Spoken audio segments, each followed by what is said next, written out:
বন্ধুরা কেমন আছেন সবাই? আশা করি সবাই খুব ভালো আছেন। জুয়েল ইলেকট্রনিক্স অ্যান্ড সাউন্ডের পক্ষ থেকে আপনাদেরকে জানাচ্ছি আন্তরিক শুভেচ্ছা ও অভিনন্দন। বন্ধুরা, আজকে আমি নতুন একটি ভিডিও নিয়ে আপনাদের মাঝে উপস্থিত হয়েছি। সেটা হচ্ছে 19, 41, 51, 98 যে ট্রানজিস্টর আছে, সেই ট্রানজিস্টর একটি ছোট মিনি সার্কিট বা কিট বলতে পারেন। কিট বললেও কিন্তু ভুল হবে না। এই যে আমার কাছে দেখছেন অনেক পিসিবি সেন্টার, আর এটা হচ্ছে পাটুয়াটুলি, ঢাকা, RF ইলেকট্রনিক। তো বন্ধুরা, এটাকে আমি খুলে দেখাচ্ছি। তার আগে আপনাদেরকে বলি, যারা চ্যানেলে নতুন আছেন অবশ্যই চ্যানেলটিকে সাবস্ক্রাইব করে দেবেন এবং পাশে থাকা বেল আইকনটি অল করে দিবেন। আর পুরো ভিডিওটা অবশ্যই পুরো মনোযোগ দিয়ে দেখবেন, কারণ এই ভিডিওতে এমন এমন কিছু কথা থাকছে যেটা হতেও পারে আপনার অজানা। তো বন্ধুরা, আমরা সার্কিটটা খুললাম। প্রথমে আসুন, দেখুন এই যে 19, 41, 51, 98 হচ্ছে আমাদের ট্রানজিস্টরের নাম্বার। আর এখানে দেখছেন ক্যাপাসিটরগুলো দেওয়া হয়েছে 100 ভোল্ট, 4700 ইউপ মাইক্রোফ্যারাড। রেজিস্ট্যান্সগুলো সার্কিট হিসেবে মোটামুটি বেশ ভালো মানের রেট দিয়েছে।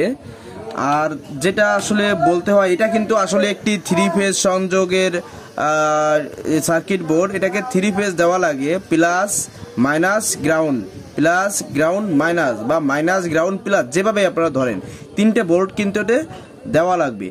আর এটাতে কত ভোল্ট দিতে হবে, সর্বোচ্চ দেওয়া যাবে, সে বিষয়ে অবশ্যই বলবো। তো বন্ধুরা, এটা কিন্তু আসলে কমপ্লিট সার্কিট না, আপনার হিট সিন লাগাতে হবে, আরও অনেক কাজ আছে। তো সর্বপ্রথমে আপনারা যখন এই সার্কিটটা কিনবেন, তখন দেখবেন যে কোথাও কোনো সাইটে কোনো প্রিন্টের সঙ্গে কোনো ঝালাইয়ের সঙ্গে কোনো ঝালাই মিশেছে কিনা, কোনো প্রিন্ট মিস আছে কিনা, এইগুলো কিন্তু আপনারা অবশ্যই দেখবেন। এটা কিন্তু একটা গুরুত্বপূর্ণ বিষয়, যেটা আসলে অবশ্যই জানা দরকার এবং এটা করা প্রয়োজন। কারণ কি, যখন ধরুন আমার এখানে এই যে ড্রাইভার দুটো ট্রানজিস্টর দেওয়া আছে, এই দুটো ড্রাইভার ট্রানজিস্টর দেওয়া আছে ছোট। তো এই ট্রানজিস্টর ধরুন এটা আপনার কোথাও বেস কালেক্টর শর্ট আছে, অথবা বেস ইমিটার শর্ট আছে, বা ইমিটার বেস শর্ট আছে, প্রিন্টগুলো শর্ট যদি থাকে, এই অবস্থায় যদি আপনার সংযোগ দিয়ে দিই বা আমরা সংযোগ দিয়ে দিই, সেক্ষেত্রে কিন্তু একটি অ্যাক্সিডেন্ট হওয়ার সম্ভাবনা থাকবে। হতেও পারে ওইখানের ওই ট্রানজিস্টরটি নষ্ট হয়ে যেতে পারে। এটা কিন্তু ড্যামারেজ। এই ড্যামারেজ যাতে না পড়া যায়, এই জন্য আগে থেকে এই সার্কিটের সমস্ত প্রিন্টগুলো এবং ঝালাইগুলো আপনারা চেক দিয়ে নেবেন। এবার আসুন, ভোল্টেজ কোথায় দিবেন। অপোজিট পাশে যদি দেখি, দেখুন এখানে একটা গ্রাউন্ড চিহ্ন দেওয়া আছে, এটা হচ্ছে গ্রাউন্ড। আর এখানে দেখুন একটা চিহ্ন আছে, এই যে মাইনাস, এটাকে অবশ্য মাইনাস। আর প্লাসটা দেবেন হচ্ছে আপনারা এইখানে। অতএব এই যে দেখুন 2073 লেখা আছে, এই 2073 এখানে প্লাস চিহ্নটা দেবেন। এবার আপনার সংক্ষেপে বলি, কোনো সার্কিটে কিন্তু আসলে ডায়াগ্রাম দেওয়া থাকে, কোনো সার্কিটের ডায়াগ্রাম কিন্তু আসলে দেওয়া থাকে না। তো আজকে আমি আপনাদের দেখাচ্ছি। দেখুন এখানে একটা প্লাস চিহ্ন দেওয়া আছে, এটা আপনারা প্লাস পজিটিভ ভোল্ট দেবেন। আর এখানে গ্রাউন্ড লেখা আছে, এখানে গ্রাউন্ড ভোল্ট দেবেন। আপনার গ্রাউন্ডটা এখানে না দিয়ে এখানে দিতে পারেন, এখানে দিতে পারেন, কোনো সমস্যা নাই, তবে কাছাকাছি দিলে ভালো। এবং মাইনাস ভোল্টটা এখানে দেবেন। তাহলে কি হলো, আমাদের ভোল্টেজ লাইনটা হয়ে গেল। এখন কথা হচ্ছে আমাদের যে আউটপুট নিতে হবে, আউটপুটটা কোথা থেকে নেব। বন্ধুরা দেখুন, এই ট্রানজিস্টরের যে ইমিটার আছে, এই ইমিটার থেকে দেখুন একটা দুটো বড় বড় দুটো রেজিস্ট্যান্স কিন্তু আমাদের আউটপুটে এসেছে। দুটো রেজিস্ট্যান্স আছে। এই দুটো রেজিস্ট্যান্সের এই সাইডে যেটা একসাথে করা আছে, ওই দুটো হবে আউটপুট। যেমনটি ধরেন এই যে এনে স্পিকার লেখা আছে, দেখুন। কিন্তু আসলে সবসময় সবকিছু লেখা থেকে কাজ করলে কিন্তু হয় না, মাঝে মধ্যে মূল যে সূত্র থাকে, মূল যে টপিক থাকে, এটা দেখে কিন্তু শিখতে হয়। তো এই যে আপনার এটা দেখছেন, এই যে স্পিকার লেখা, এখান থেকে আপনার স্পিকারের আউটপুট নেবেন প্লাস, এবং মাইনাস নেবেন হচ্ছে গ্রাউন্ড থেকে। যেহেতু এখানে এটা 2 ট্রানজিস্টর সার্কিট এবং এটাকে 3টে ভোল্ট ব্যবহার করা হয়েছে, প্লাস মাইনাস গ্রাউন্ড। তো আমরা গ্রাউন্ড থেকে মাইনাস নেব এবং স্পিকারের এটা প্লাস নেব। তো আমরা প্লাস পেলাম, ভোল্টেজ পেলাম। এখন তো কথা হচ্ছে ইনপুট কোথা থেকে নেব।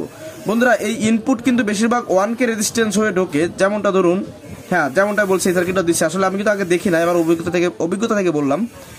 এই যে দেখুন ইনপুট লেখা, এই যে দেখতে পাচ্ছেন, এই যে ইনপুটটা লেখা আছে এখানে, এই ইনপুটটা লেখা এখানে, এবং এখান থেকে 1K রেজিস্ট্যান্স হয়ে কিন্তু এইখানে এদিকে লাইনটা সাপ্লাই হয়েছে। তো এই 1K রেজিস্ট্যান্সের প্রথম বিন্দু, শুরু বিন্দু কোনটা, দেখুন এখানে কিন্তু একটাই প্রিন্টের সঙ্গে একটা ঝালা, তার এটা ইনপুট প্লাস। তাহলে আমাদের অডিও যে সিগন্যালটা আসবে এই ইনপুটে ঢুকবে, আর এই অডিও যে মাইনাসটা আসবে এই মাইনাসটা কিন্তু গ্রাউন্ডে সরাসরি লাগাতে হবে। তাহলে এটা আমরা প্লাস পেলাম, এটা আমরা গ্রাউন্ড পেলাম। তাহলে ইনপুট তাহলে আমরা কি কি পেলাম আজকে? আমরা পেলাম যে এটা সার্কিটটা প্রথমে প্রিন্ট চেক করতে হবে। সংক্ষেপে বলে দিচ্ছি, প্রথমে প্রিন্টটা চেক করতে হবে কোথাও কোনো জয়েন্ট আছে কিনা, সমস্যা আছে কিনা, জ্বালাই খুলেছে কিনা ইত্যাদি। এরপর হচ্ছে ইনপুট, এখানে মাইনাস এখানে প্লাস দিতে হবে। এবং আউটপুট নিতে হলে এই যে স্পিকার লেখা আছে বা আপনারা এই আউটপুট রেজিস্ট্যান্সের মাথা থেকে নিতে পারেন, এইখান থেকে প্লাস নেবেন এবং গ্রাউন্ড থেকে কিন্তু অবশ্যই মাইনাসটা নেবেন। ব্যাস, তাহলে আমরা স্পিকার প্লাস মাইনাস পেলাম। এবার হচ্ছে এই সার্কিটটা চালানোর জন্য যে ভোল্টেজটা আমাদের দিতে হবে প্লাস মাইনাস আর হচ্ছে গ্রাউন্ড। তাহলে এই দেখুন, এই যে প্লাস, এই যে কিন্তু আমাদের মাইনাস লেখা আছে, জাস্ট আমি লেখা ধরে বলতেছি, আর এটা হচ্ছে মাইনাস। তো আরো একটা সংক্ষেপে বলে দিই, আমাদের 1941 যে ট্রানজিস্টরটা আছে এটা হচ্ছে মাইনাস সাইডের, আর 5198 বা 150 98 98 যাই বলি, এই যে ট্রানজিস্টরটি আছে এটা হচ্ছে পজিটিভ সাইডের। তো সবসময় একটা জিনিস মনে রাখবেন, আমাদের কালেক্টর বা লাইন ঢুকাতে হবে হচ্ছে এই ট্রানজিস্টরের মাঝখানে থাকে হচ্ছে ভোল্টেজ। তো এই ট্রানজিস্টরের ভোল্টেজটা হচ্ছে আমরা মাঝখানে পেয়েছি।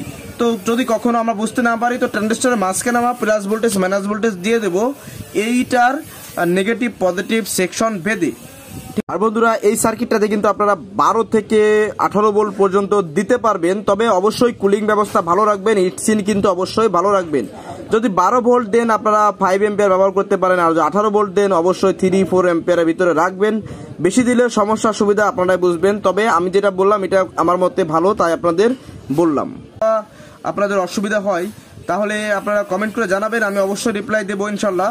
আর কথা হচ্ছে বন্ধুরা, একটা ভিডিও বানাতে আসলে অনেক কষ্ট করতে হয় আমাদের, তো এত কষ্ট আপনাদের জন্য করি। অবশ্যই কিন্তু আপনারা যারা নতুন আছেন চ্যানেলটাকে সাবস্ক্রাইব করে দিতে পারেন, এটা কিন্তু আসলে এমন কোনো কিছু না। এখন বলতে পারেন যে ভাই এত সাবস্ক্রাইব দিয়ে কি করবেন?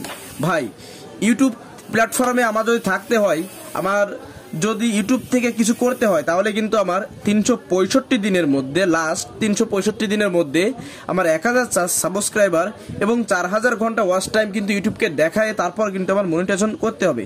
এখন আপনারা যদি মনে করেন যে না আপনাদের এই ভাইটা খুব তাড়াতাড়ি মনিটাইজেশন পাক, তাহলে অবশ্যই আপনারা সাবস্ক্রাইব করে দেবেন এবং পাশে থাকা বেল আইকনটি অল করে দেবেন, আর পুরো ভিডিও তো অবশ্যই দেখবেন। তো আজকের ভিডিও এই পর্যন্তই।